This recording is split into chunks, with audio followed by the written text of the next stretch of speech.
O Senhor esteja convosco. Ele está no meio de nós. Proclamação do Evangelho de Jesus Cristo, segundo Lucas. Glória a vós, Senhor. Naquele tempo, estando Jesus na sinagoga, começou a dizer: hoje se cumpriu essa passagem da Escritura que acabastes de ouvir. Todos davam testemunho a seu respeito, admirado com as palavras cheias de encanto que saíam de sua boca. E diziam: não é este o filho de José? Jesus, porém, disse: sem dúvida, vós me repetireis o provérbio: médico, cura-te a ti mesmo, faze também aqui em tua terra tudo o que ouvimos dizer que fizestes em Cafarnaum. E acrescentou: em verdade eu vos digo, nenhum profeta é bem recebido em sua pátria.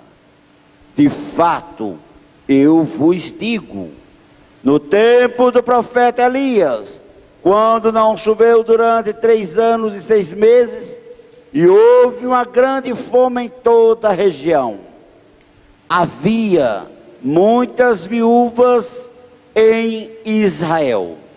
No entanto, a nenhuma delas foi enviado Elias, senão a uma viúva que vivia em Serepta, na Sidônia.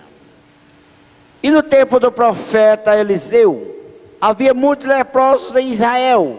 Contudo, nenhum deles foi curado, mas sim Naamã o sírio. Quando ouviram essas palavras de Jesus, todos na sinagoga ficaram furiosos. Levantaram-se e o expulsaram da cidade. Levaram-no até um alto monte, sobre o qual a cidade estava construída, com a intenção de lançá-lo no precipício. Jesus, porém, passando pelo meio deles, continuou o seu caminho. Palavra da salvação. Glória a vós, Senhor. Aleluia, aleluia, aleluia, aleluia,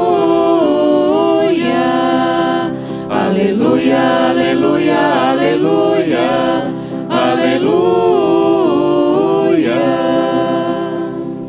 Que as palavras do Santo Evangelho perdoem os nossos pecados. Queridos irmãos, queridas irmãs, nesse tempo comum, acompanhamos Jesus através da sua vida pública. A semana passada, falávamos da importância da palavra de Deus na nossa vida. Hoje, a liturgia nos fala de 2 grandes profetas, da sua dimensão profética: Jesus e o próprio Jeremias. E todos nós, pelo batismo, somos chamados a ser profetas. Quando somos ungidos com o óleo do crisma no dia do batismo, o presidente diz: te consagre com o serviço de Cristo, sacerdote, profeta e rei. Mas é difícil exercermos a nossa dimensão profética, porque somos pessoas medrosas, temos medo de sair feio na foto, muitas vezes não temos coragem de falar a verdade, sabendo que a coisa está desandando, que está errado, mas não temos coragem de chegar. e diante dos nossos irmãos e falar a verdade. Pecamos muitas vezes por omissão, não temos essa coragem. Jeremias é aquele camarada que, Senhor, eu não sei falar, eu sou ainda uma criança, é o profeta jovem. Mas o que Jesus diz? O Deus diz a ele: antes de formar-te no ventre materno, eu te conheci. Antes de sair do seio de tua mãe, eu te consagrei. Fiz-te profeta das nações. Então realmente, Deus escolhe cada um de nós. Nós temos a responsabilidade de denunciarmos tudo aquilo que atenta contra a vida. É a nossa dimensão profética que muitas vezes fica esquecida. E Deus, assim como prometeu a Jeremias, Ele diz a cada um de nós: olha, com efeito eu transformarei numa cidade fortificada, numa coluna de ferro, num muro de bronze, contra todo o mundo, frente aos reis de Judá e seus príncipes, aos sacerdotes e ao povo da terra. Eles farão guerra contra ti, mas não prevalecerão, porque eu estou contigo para defender-te. Então é Deus que nos garante que estará conosco. Isso não quer dizer que Ele garante que vamos sair ilesos. Se escutamos o relato, a maioria dos profetas foram todos mortos por falar a verdade. Então realmente, o seguimento de Jesus Cristo não é coisa fácil. Às vezes pensamos que é fácil, porque não conhecemos a doutrina. Não conhecemos realmente quem é Jesus Cristo. Muitas vezes fazemos uma simples catequese, mas realmente não fazemos essa intimidade, a experiência com sua pessoa, experimentar na vida cotidiana. Hoje, ele foi à sinagoga, né? Realmente hoje o texto começa dizendo, né? O texto diz o seguinte: hoje se cumpriu essa passagem da Escritura que acabaste de ouvir. Que passagem é essa afinal, não é verdade? Quem não vai à missa ao domingo, perde o fio da meada. O texto foi dito a semana passada.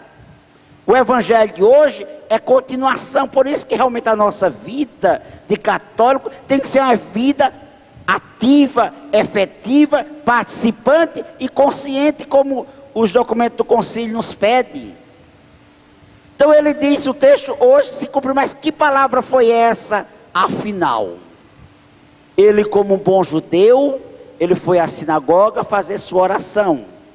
E deram a ele o livro do profeta Isaías, e ele leu o texto: o Espírito do Senhor está sobre mim, porque Ele me consagrou com a unção, para anunciar a boa nova aos pobres. Enviou-me para proclamar a libertação dos cativos, e ao cego a recuperação da vista, para libertar os oprimidos, e para proclamar o ano da graça do Senhor. Então esse texto que ele leu, era justamente o texto que falava do Messias. Quando o povo olharam para ele: quem és tu? Não é tu, filho de José? Então falaram com desprezo. É interessante. E a gente tem que ter muito cuidado na nossa vida. Muitas vezes a gente é preconceituoso e age com desprezo por aquela pessoa que não tem título. Jesus cresceu com ele, não participou de nenhuma escola rabínica, como era costume da época. Você ia ser acompanhado por um rabino, até quando tivesse instruído, o rabino dizia: você está pronto. Então ele montava uma nova escola. E Jesus foi conhecido, aquele camarada que trabalhava todo dia na carpintaria lá, então era conhecido. Como é que ele pode falar tais coisas? Aí Jesus, eu gosto do Filho de Deus, que ele provoca, e ele dá aquela apunhalada que vai no fundo da alma. E ele provoca assim aquele povo. E diz: ó, com certeza vão repetir: mede, cura-te a ti mesmo. Nenhum profeta é bem-vindo em sua pátria. Isso é verdade. Quando a gente acompanha os testemunhos vocacionais, a gente observa qual difícil é você anunciar na sua comunidade. São poucos os que conseguem desenvolver sua atividade pastoral, porque o preconceito é grande. E muitas vezes nós também somos preconceituosos. E observando o povo queria um Messias triunfante. E Jesus lembra a ele: olha, vocês lembram no tempo do profeta Elias? Tinha muitas viúvas em Israel, mas quem teve a honra de acolher o profeta foi uma estrangeira, uma viúva em Serepta, na Sidônia. E no tempo de Eliseu, tinha muitos leprosos em Israel, mas quem foi curado por Eliseu? O sírio. E quando Jesus conta isso, eles ficam revoltados, porque eles queriam um Messias, um mágico, que fosse resolver os problemas. E aí cabe a reflexão para a nossa vida. Muitas vezes temos a imagem de Deus como um Deus mágico, como um Deus milagroso, que a gente até quer trocar favores com Ele. Olha, eu faço uma promessa, eu subo de joelho, eu rezo tanto Pai Nosso, rezo tanto texto, mas você vai ter que me dar aquilo. Temos que ter esse cuidado. Se a gente observa Deus, Ele nos dá a liberdade de sermos seus filhos. Se quisermos segui-lo, tudo bem, Ele acolhe. Mas também, se nós o rejeitarmos da nossa vida, Ele também acolhe do mesmo jeito que Ele nos dá a liberdade. Se a gente observar Deus em nós, continua sendo Deus.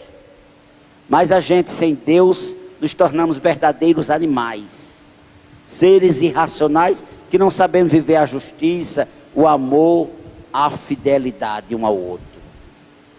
E hoje, Paulo nos fala muito interessante sobre o amor. Esse texto, essa canção do amor é linda.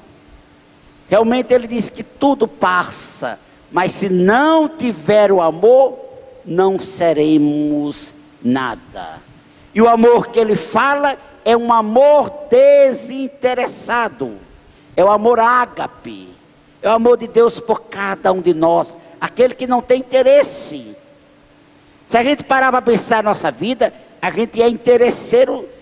Às vezes a gente pensa: eu vou convidar fulano para uma festa, mas eu já convido aquela pessoa que pode me dar uma festa, convidar de volta. Então a gente tem que ter muito cuidado quando viver. Temos que ver esse amor de forma desinteressada. E viver na nossa vida, pedir a Deus cada dia, para sermos fortalecidos e vivermos as virtudes teologais. A fé, a esperança e a caridade. Mas se não sabemos, se nós não sabemos amar, não servimos para viver. Porque o viver é amar.